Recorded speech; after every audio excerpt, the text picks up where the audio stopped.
Afterburner in effect. The NATO code word for these aircraft was Fresco C.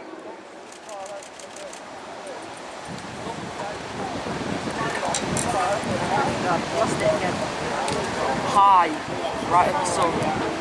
The LIM 5 number 1211 served with Polish military aviation before being taken to Britain back in the 1990s. And there were plans to return it to flight up at Duxford, but the project remained incomplete, and Fubar Aviations back in Poland acquired the aircraft towards the end of 2023 and then transported it back to their Warsaw airport for a comprehensive restoration. Here he comes, running in from the left. Keep an eye out on that big Afterburner plume. It's like a big carrot sticking out the back.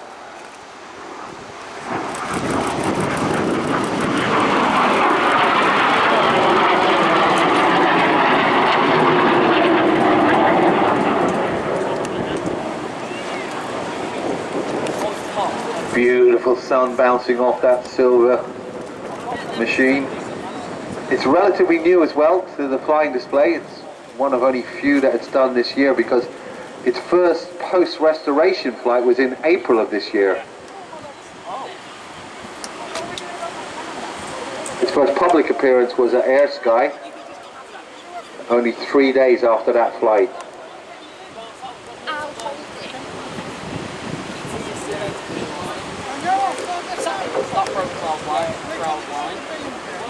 It's over 36 feet long and 31 feet long as well. Powered by a WK-1F turbojet with reheat, about 7,450 pounds of thrust. So that's a lot. Remember we had the Hawk in earlier? That's a lot newer aircraft than this. This was only around 5,600 pounds. So it had a lot of thrust.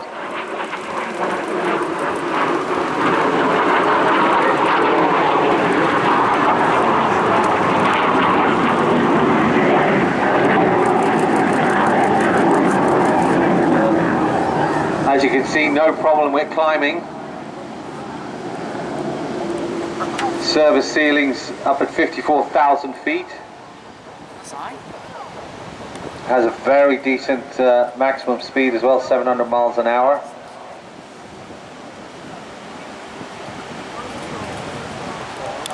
Those fast sweeping passes along that display line and topside passes show that highly swept wing.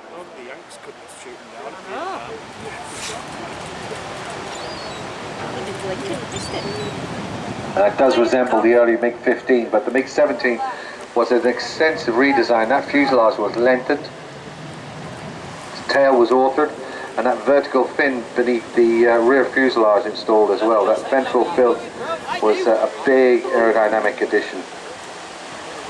Wing sweep, as we can see, is approximately 45 degrees on the inner section. As you go further out, it reaches out to about 42 degrees.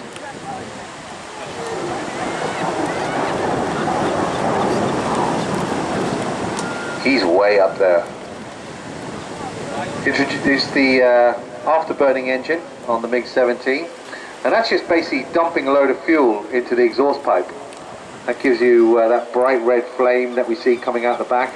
What makes that thunderous sound, gives it a lot of thrust as well. But obviously, it's using a lot of fuel very rapidly, so you only used it sparingly. There was 477 of these licensed-built aircraft built between 1956 and 1960, and it became the principal fighter of the Polish Air Force before they moved on to the MiG-21s.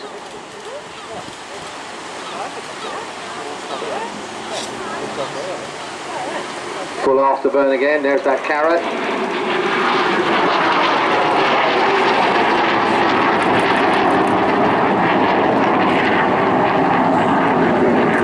In military service, the LIM 5 carried an exceptionally heavy cabin armament. It had one 37mm cannon and two 23mm cannons. It could also carry rockets, bombs and fuel beneath the wings, but basically it used to go out with just cannons. And what it would do, it would try to get into turning dogfights, because that's really where it was at its best. Turning dogfights with F-4 Phantoms and 105 Thunder Chiefs, where it was highly maneuverable at lower speeds.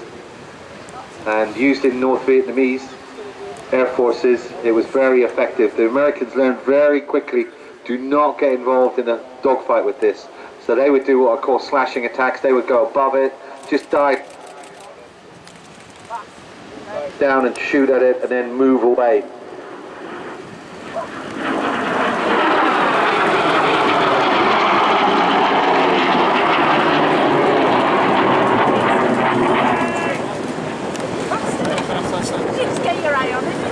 Fubar Aviation, who were operating this aircraft, specialise in restoring and operating historic Polish military jets.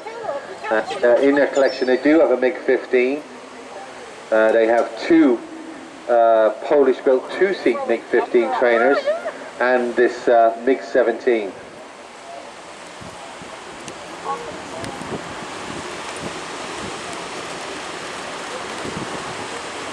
I'm in for a nice night tonight.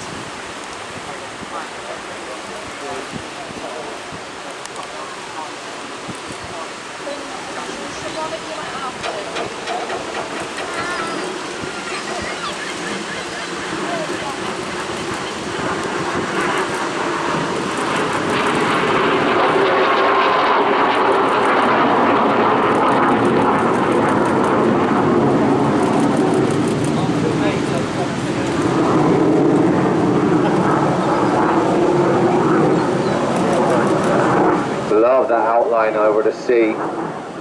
That classic 45-degree sweep on this Cold War jet. And watch as it comes around, you'll see that distinctive circular nose intake. And those ventral fins underneath.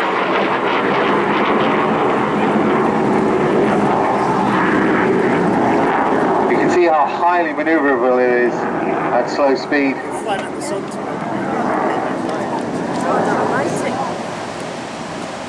Got Specsavers after this. Are you taking the MiG? What? It was designed for subsonic maneuverability and close-range cannon combat.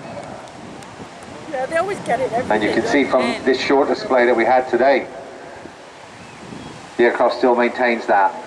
So, ladies and gentlemen, our last flying display, coming in for its last pass from the right-hand side.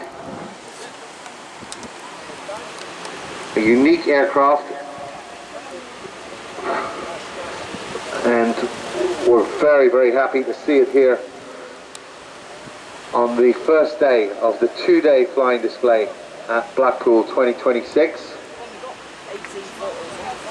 Thanks to everybody from Fubar Aviation for bringing this star aircraft to finish our show.